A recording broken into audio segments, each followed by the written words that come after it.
नमस्कार विद्यार्थियों, वंदे वाणी हिंदी साहित्य चैनल में आप सभी का स्वागत है। हमारे जो है कक्षा छठी की जो बसंत है पाठ्य पुस्तक है, जो हमारे एनसीईआरटी और सीबीएसई में चलती है, उसमें जो हमारे दूसरा पाठ है बचपन, उसको हम आज पढ़ेंगे। पहला पाठ हमने वह चिड़िया जो कविता थी वो पढ़ ली थी, और आज जो है हमारे दूसरा जो पाठ है बचपन। यहाँ पे जो है लेखिका कृष्णा सोबती है, वो अपने बचपन की जो याद है वहां पे जो बचपन की ओर वो है जो बच्चों को ले जाती है और अपने बचपन की सारी यादें उनको बताती है कि वो बचपन में क्या क्या किया करते थे, कौन से खेल खेलते थे और वो किस प्रकार से रहते थे अनुशासन में। वो सब जो है यहाँ पे लेखिका बच्चों को बताएगी। तो विद्यार्थियों, शुरू करते हैं हम। बचपन।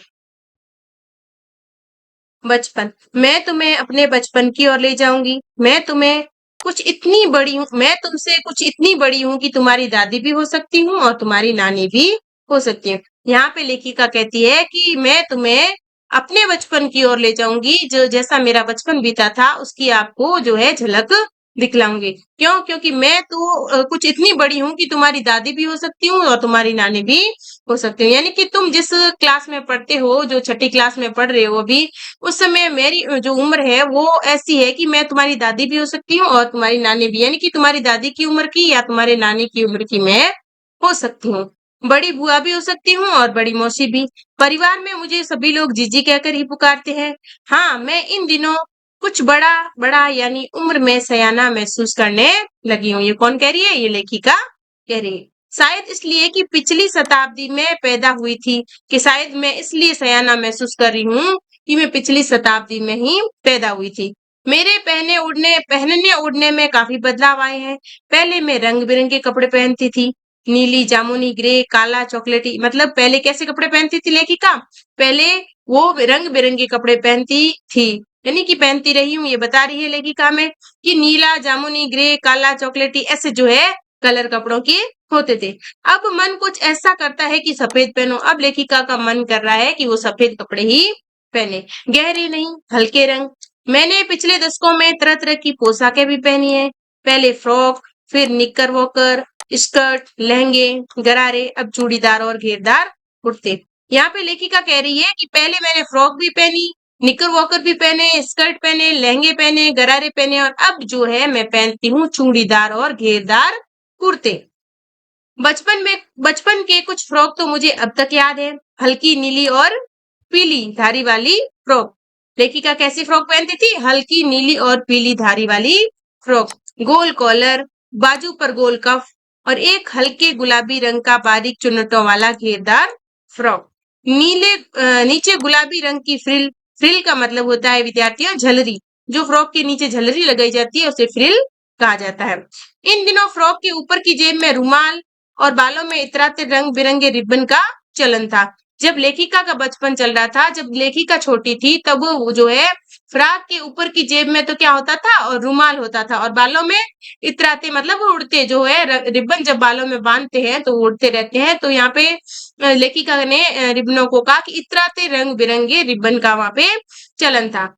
लेमन कलर का बड़े प्लेटों वाला गर्म फ्रॉक। लेमन यानी नींबू के कलर का। यहाँ पे प्लेटों वाला मतलब उसकी जो सलवटें होती थी, जो आजकल के जो स्कर्ट होते हैं बच्चों के, जो बच्चियों के, उसके जैसा जैसा जो प्लेटों वाला जो था, वो क्या था? गर्म फ्रॉक। मतलब थोड़ा कपड़ा उसका मोटा होता था और वो गर्म फ्रॉक होता था, जिसके लेमन कलर का बड़े प्लेटों वाला गर्म फ्रॉक, जिसके नीचे फर टंगी थी। फर माने भी क्या होती है विद्यार्थियों? फर माने भी झलरी। दो ट्यूनिक भी याद है, एक चॉकलेट रंग का और अंदर की कोटी प्याजी, दूसरा ग्रे और उसके साथ सफेद कोटी। मुझे अपने मोजे और स्टॉकिंग भी याद है। अब लेखिका क्या कह रही है? मुझे अपने मोजे और स्टॉकिंग भी याद है। स्टॉकिंग भी याद है। बचपन में हमें अपने मोजे खुद धोने पड़ते थे। लेखिका क्या कह रही है? कि बचपन में हमें अपने मोजे स्वयं ही धोने पड़ते थे। वह नौकर या नौकरानी को नहीं दिए जाते। इसकी सख्त मनाही थी। देखो बचपन में जो है बाकी काम भले ही नौकर नौकरानी करते थे, लेकिन जो बच्चों के जो मोजे होते थे वो बच्चों को स्वयं ही धोने पड़ते थे, क्योंकि इससे बच्चों में अनुशासन बना रहता था और बच्चे स्वावलंबी भी बन सके। इसलिए जो है स्वावलंबी बनाने के लिए उनको जो है अपना काम स्वयं करने के लिए दिया जाता था। हम बच्चे इतवार की सुबह इसी में लगते थे। अब रविवार का, इतवार माने रविवार, यानी कि रविवार के समय जो है सभी बच्चे इसी में लग जाते थे। धो लेने के बाद अपने-अपने जूते पॉलिश करके चमकाते। पहले अपने जो है बूट और जो मोजे होते थे उनको धोते थे और फिर पॉलिश करके उनको चमकाया करते थे। जब जूते कपड़े या ब्रश से रगड़ते तो पॉलिश की चमक उभरने लगती। सरवर मुझे आज भी बूट पॉलिश करना अच्छा लगता है। हालाँकि अब नई-नई किस्म के शू आ गए हैं, यानी कि लेखिका कह रही है कि मुझे आज भी बूट पॉलिश करना अच्छा लगता है। हालाँकि आजकल नए-नए किस्म के शू यानी कि जूते आ चुके हैं। कहना होगा कि ये पहले से कहीं ज़्यादा आरामदेह है। हमें जब नए जूते मिलते हैं उसके साथ ही छालों का इलाज शुरू हो जाता। अब लेखिका कह रही है कि आजकल जो जूते मिल रहे हैं वो बड़े ही मुलायम हैं, वो जो है पैरों को आराम देने वाले होते हैं। लेकिन जो पहले के ज़माने में जूते होते थे वो जो पहनते थे, नए जूते पहनने से ही जो है छाले होने शुरू हो जाते थे और उसी के साथ छालों की जो दवाई है, जो इलाज है वो भी शुरू हो जाता था। जब कभी लंबी सैर पर निकलते अपने पास रुई जरूर रखते। जूता लगा तो रुई और मोजे के अंदर हाँ, हमारे तुम्हारे बचपन में तो बहुत फर्क हो चुका। अब क्या कह रही है लेखिका? लेखिका कह रही है कि जब कहीं बाहर निकले तो रुई साथ लेकर जरूर जाते थे, क्योंकि जब चलते थे तो जूते जो वहां पे लगते थे वहां घाव हो जाता था, वहां छाले हो जाते थे, वहां पे तो जो है जहाँ जूता लगता पैर में वहां रुई ठूस देते थे। लेकिन अब फर्क हो चुका है, अब तो बहुत ही फर्क है, क्योंकि अब ऐसे जूते नहीं रहे। हर शनिचर को हमें ऑलिव ऑयल या कैस्टर ऑयल पीना पड़ता था। अब देखो, शनिचर यानी कि शनिवार को उन्हें ऑलिव ऑयल या कैस्टर ऑयल पीना पड़ता था, यानी कि जैतून का जो है तेल वो पीना पड़ता था। यह एक मुश्किल काम था। शनिचर को सुबह से ही नाक में इसकी गंध आने लगती थी। छोटे शीशे के गिलास जिन पर ठीक खुराक के लिए निशान पड़े रहते थे उन्हें देखते ही मितली होने लगती। अब क्या होता था, जैसे जिसकी उम्र होती थी वैसे ही उसकी खुराक दी जाती थी। मतलब किसी को 5 ml, किसी को 10 ml, किसी को 20 ml, किसी को 30 ml, मतलब जिसकी उम्र जितनी होती थी उस हिसाब से उसकी खुराक दी जाती थी। लेकिन लेखिका क्या कह रही है कि छोटे से शीशे के गिलास जिस पर ये खुराक के निशान पड़े रहते थे उसको देख के ही लेखिका को मितली होने जैसी, मतलब उल्टी होने जैसा होने लगता। मुझे आज भी लगता है कि अगर हम ना पीते वक्त शनिवारी दवा तो भी कुछ ज्यादा बिगड़ने वाला नहीं था, सेहत ठीक ही रहती। लेखिका कह रही है कि आज मुझे लगता है कि जो शनिवार को हमें जो तेल पिलाया जाता था, जो ऑलिव ऑयल पिलाया जाता था, जो कड़वी दवाई पिलाई जाती थी, उसके नहीं पीने से भी हम स्वस्थ ही रहते, बीमार नहीं होते, लेकिन फिर भी हमें वो पीनी पड़ती थी। तो मैं बताऊंगी कि हमारे समय और तुम्हारे समय में कितनी दूरी हो चुकी है, यहाँ तक कि बचपन की दिलचस्पियां भी बदल गई है। अब लेखिका कह रही है कि मैं तुम्हें बताऊं कि समय और हमारे समय में और तुम्हारे समय में कितनी दूरी हो चुकी है। बचपन में जो खेल थे हम खेलते थे, बचपन की जो दिलचस्पियां थी, रुचियां थी, वो भी अब बदल गई है। बचपन में हम घर के बाहर बहुत खेल खेलते थे, लेकिन आजकल बच्चे जो है घर के अंदर ही जो है इंडोर गेम खेलते हैं, आउटडोर गेम नहीं खेलते ज्यादा। उनकी दिलचस्पी है वो पहले जो गेम होते थे उनसे जो है कम हो गई है, और आज की जो दिलचस्पी है, उनकी रुचि है, वो दूसरे जो है खेल उसमें ज्यादा हो गई है। याद रहे उन दिनों कुछ घरों में ग्रामोफोन था, रेडियो और टेलीविजन भी नहीं थे। देखो, उस टाइम जब लेखिका छोटी थी तब उनके घरों में सिर्फ ग्रामोफोन ही थे, रेडियो और टेलीविजन भी नहीं थे। यानी कि आजकल जो बच्चे टीवी देख रहे हैं वो भी उस टाइम नहीं थी। हमारे बचपन की कुल्फी आइसक्रीम हो गई। लेखिका कहती है कि हमारे बचपन में जो कुल्फी मिलती थी उसका नाम अब बदल के क्या हो गया है, आइसक्रीम हो गया। कचौड़ी समोसा पैटीज में बदल गया। सहतूत और फालसे की खसखस के शराब कोक पेप्सी पेप्सी में बदल गए। इन दिनों कोक नहीं, लेमनेड विमटो मिलती थी। उन दिनों क्या मिलती थी? कोक नहीं मिलती थी, लेमनेड विमटो मिलती थी। शिमला और नई दिल्ली में बड़े हुए बच्चों को वेगर्स और डेविको इस रेस्तरां की चॉकलेट और पेस्ट्री मजा देने वाली होती थी। यानी कि लेखिका शिमला में रहती थी तो उनको भी जो है भाई बहनों को एक दिन जो है उनको चॉकलेट लाने की छूट थी। हम भाई बहनों को ड्यूटी लगती शिमला मॉल से ब्राउन ब्रेड लाने की। अब लेखिका के भाई बहनों की दोनों की ड्यूटी कहाँ लगती? जो वहां पे जो शिमला मॉल बना हुआ था वहां से ब्राउन ब्रेड यानी कि भूरी ब्रेड लाने की जो है उनकी ड्यूटी लगती थी। हमारा घर मॉल से ज्यादा दूर नहीं था। एक छोटी सी चढ़ाई और गिरजा मैदान पहुंच जाते थे। वहां से एक उतराई उतरते ही मॉल पर कन्फेक्शनरी काउंटर पर तरह तरह की पेस्ट्री और चॉकलेट की खुशबू मन भावनी लगती थी। अब देखो, वहां पे जो तरह तरह की चॉकलेट और जो पेस्ट्री रखी हुई थी उसमें जो है लेखक लेखिका और उसका भाई दोनों देखते रहते थे, और उनको बहुत ही उसकी जो खुशबू होती थी वो बहुत ही मनभावनी लगती थी, क्योंकि बच्चे हमेशा चॉकलेटों की तरफ जो है ज्यादा आकर्षित होते हैं। हम हफ्ते में एक बार चॉकलेट खरीदने की, हमें क्या था कि हफ्ते में एक बार चॉकलेट खरीदने की छूट थी। लेखिका कहती थी कि हमें ज्यादा चॉकलेट खाने की छूट नहीं थी, हमें सिर्फ हफ्ते में एक बार चॉकलेट खाने की छूट थी। सबसे ज्यादा मेरे पास ही चॉकलेट टॉफी का स्टॉक रहता था। मैं चॉकलेट लेकर खड़े खड़े कभी नहीं खाती, घर लौटकर साइड बोर्ड पर रख देती और रात को खाने के बाद बिस्तर में लेटकर मजे से ले लेके खाती। अब लेखिका क्या करती थी, लेखिका जब कोई इसको चॉकलेट देता था तो वो खड़ी खड़ी वो नहीं खाती थी, वो हमेशा आराम से खाना पसंद करती थी। तो वो अपने जो है घर में जो अपने जो साइड बोर्ड बना हुआ था उस पर रख देती थी कि रात को सोते समय वो आराम से खाएगी। लेकिन कभी कभार वो खाना भूल जाती है तो उसके पास क्या होता है, उसके पास स्टॉक ज्यादा हो जाता है। शिमला के कॉफल भी बहुत याद आते हैं, खट्टे मीठे, कुछ एकदम लाल, कुछ गुलाबी रस भरी कसमल, सोच कर ही मुंह में पानी भर आए। चेस्टनट एक और गजब की चीज है, आग पर भुने जाते हैं और फिर छिलके उतार कर मुंह में डाल दिए जाते हैं। तो ये सारे जो फल है वो शिमला में मिलते हैं। चने जोर गरम अनारदाने का चूर्ण, देखो चने जोर गरम अनारदाने का चूर्ण, हाँ चने जोर गरम की पुड़िया तो जो तब थी वह अब भी नजर आती है। देखो चने जोर गरम यहाँ पे लेखिका क्या कह रही है, जब हम ट्रेनों में जाते हैं ना तो वहां पे चना मसाला जो बना के लाते हैं वही चने जोर गरम है। तो ये जो पुड़िया आज भी दी जा रही है वैसी लेखिका के जमाने में भी थी, जमाने में भी ऐसी ही थी। अब देखो पुराने कागजों से बनाई हुई इस पुड़िया में निरा हाथ का कमाल है, नीचे से तिरछी कब लपेटते हुए ऊपर से इतनी चौड़ी की चने आसानी से हथेली पर पहुंच जाए। एक वक्त था जब फिल्म का गाना चना जोर गरम बाबू में लाया मजेदार, चना जोर गरम उन दिनों स्कूल के हर बच्चे को आता था। कुछ बच्चे पुड़ियों पर तेज मसाला बुरकवाते, अब कुछ बच्चे क्या कहते कि मेरी जो पुड़िया है इसमें तेज मसाला और बुरकाओ। वो पूरा गिरजा मैदान घूमने तक यह पुड़िया चलती, मतलब ये पुड़िया हाथ में लेके बच्चे पूरे गिरजा मैदान में घूमते और जब तक घूमते रहते तब तक ये पुड़िया चलती रहती, मतलब तब तक ये चने उनके चलते रहते, खत्म नहीं होते। एक एक चना पापड़ी मुंह में डालते और कदम उठाने में एक खास ही लय और रफ्तार थी। छुटपन में हमने शिमला रिज पर बहुत मजे किए। लेखिका क्या कह रही है कि छुटपन में हमने शिमला रिज पर बहुत मजे किए, घोड़ों की सवारी की। शिमला के हर बच्चे को कभी न कभी ये मौका मिल ही जाता, यानी कि शिमला में जो बच्चे रह रहे थे उनको कभी न कभी ये मौका मिल जाता था, ये जो शिमला रिज पे घोड़ों की सवारी वो कराते थे। हम जाने क्यों घोड़ों को कुछ कमतर करते समझते, उन पर हंसते। ननिहाल के घोड़े खूब हष्ट पुष्ट और खूबसूरत, उसकी बात फिर कभी। अब लेखिका क्या कह रही है कि हम जाने क्यों घोड़ों को कमतर समझते, हम उन घोड़ों को कमतर ही समझते, उन्हें हम अच्छे नहीं समझते। उन पर हंसते भी थे। ननिहाल के घोड़े जो होते थे वो खूब हष्ट पुष्ट और खूबसूरत थे। लेकिन लेखिका कह रही है कि उन घोड़ों की बात मैं कभी और दिन करूंगी, उनकी बात फिर कभी करूंगी, आज नहीं करूंगी।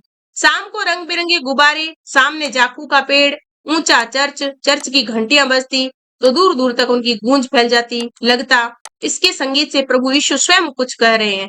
सामने आकाश पर सूर्यास्त हो रहा था और गुलाबी सुनहरी धारियां नीले आसमान पर फैल रही है। दूर दूर फैले पहाड़ों के मुखड़े गहराने लगे हैं और देखते देखते बत्तियां टिमटिमाने लगी है। रिज पर की रौनक और मॉल की जो दुकानें हैं उनकी चमक के भी क्या कहने। स्कैंडल पॉइंट की भीड़ से उभरता कोलाहल, सर्वर स्कैंडल पॉइंट के ठीक सामने उन दिनों एक दुकान हुआ करती थी जिसके शोरूम में शिमला कालका ट्रेन का मॉडल बना हुआ था।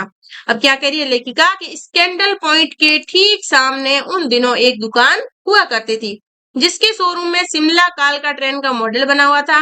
उसकी पटरियां, उस पर खड़ी छोटे छोटे डिब्बों वाली ट्रेन, एक और लाल टिन की छत वाला स्टेशन और सामने सिग्नल देता खंबा, थोड़ी थोड़ी दूर पर बनी सुरंगें। पिछली सदी में तेज रफ्तार वाली गाड़ी वही थी। कभी कभी हवाई जहाज भी देखने को मिलते। दिल्ली में जब भी उनकी आवाज आती बच्चे उन्हें देखने बाहर दौड़ते। दिखता एक भारी भरकम पक्षी उड़ता जा रहा है पंख फैलाकर। अब बच्चों को क्या लगता कि पिछली सदी में तेज रफ्तार वाली गाड़ी वही थी, कभी कभी हवाई जहाज भी देखने को मिलते। अब हवाई जहाज को बच्चे क्या समझ रहे हैं, हवाई जहाज को एक भारी भरकम पक्षी उड़ा जा रहा है पंख फैलाकर। बच्चे ऐसे सोच रहे हैं कि एक भारी भरकम जो है पक्षी अपने पंख फैलाकर उड़ रहा है। यह देखो वह गायब, देखते ही देखते वो गायब हो जाता। उसकी स्पीड ही इतनी तेज लगती। हाँ, गाड़ी के मॉडल वाली दुकान के साथ एक और ऐसी दुकान थी जो मुझे कभी नहीं भूलती। वह दुकान थी जहां मेरा पहला चश्मा बना। वहां आंखों के डॉक्टर अंग्रेज थे। शुरू-शुरू में चश्मा लगाना बड़ा अटपटा लगा। छोटे-बड़े मेरे चेहरे की ओर देखते और कहते, "आँखों में कुछ तकलीफ है? इस उम्र में ऐनक, दूध पिया करो।" मैं डॉक्टर साहिबा मैं डॉक्टर साहिब का कहना दोहरा देती, "कुछ देर पहनोगी तो ऐनक उतर जाएगी।"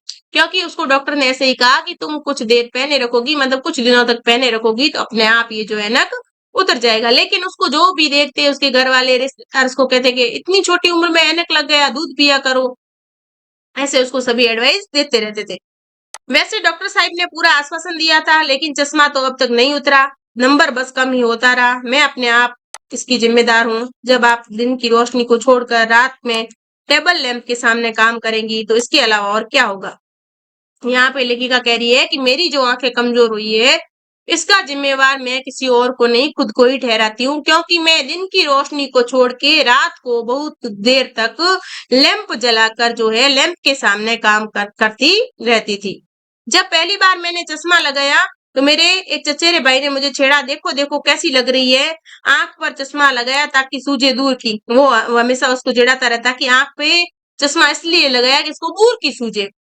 यह नहीं, लड़की को मालूम सूरत बनी लंगूर की। फिर क्या कहता था, ये इसको यह नहीं मालूम है कि इसकी सूरत जो है लंगूर के जैसी दिख रही है। मैं खीजी, मतलब गुस्सा हुई कि मुझ पर यह क्यों दोहराया जा रहा है। पर शेर बुरा न था, लेकिन शेर जो है मुझे भी अच्छा लगा। जब वो चाय पीकर चले गए, तो मैं अपने कमरे में जाकर आईने के सामने खड़ी हो गई। कई बार अपने को देखा, ऐनक उतारी, फिर पहनी, फिर उतारी, देखती रही, सूरत बनी लंगूर की, नहीं नहीं नहीं, हाँ हाँ हाँ। मैंने अपने छोटे भाई का टोपा उठाकर सिर पर रखा, कुछ अजीब लगा, अच्छा भी और मजाक किया भी। तब की बात थी, अब तो चेहरे के साथ घुल मिल गया है चश्मा। लेखिका कह रही है कि तब की बात तो अलग थी, लेकिन अब तो ये चश्मा जो है मेरे चेहरे के साथ घुल मिल गया है। जब कभी उतारा हुआ होता तो चेहरा खाली खाली लगने लगता। अब क्या है कि चश्मे की आदत सी पड़ गई है, क्योंकि अब चश्मे ने अपनी जगह बना ली है। जब चश्मा जो है आंखों पे नहीं होता था, तो वहां पे जो है चेहरा खाली खाली लगने लगता। याद आ गया वह टोपा, काली फ्रेम का चश्मा और लंगूर की सूरत। हाँ, इन दिनों शिमला में मैं सिर पर टोपी लगाना पसंद करती हूँ। मैंने कई रंगों की जमा कर ली, कहाँ दुपट्टों का ओढ़ना और कहाँ सहज सहल सुबीते वाली हिमाचली टोपियां। तो विद्यार्थियों, ये हमारी कृष्णा सोबती ने अपना जो है संस्मरण जो है सबको सुनाया है।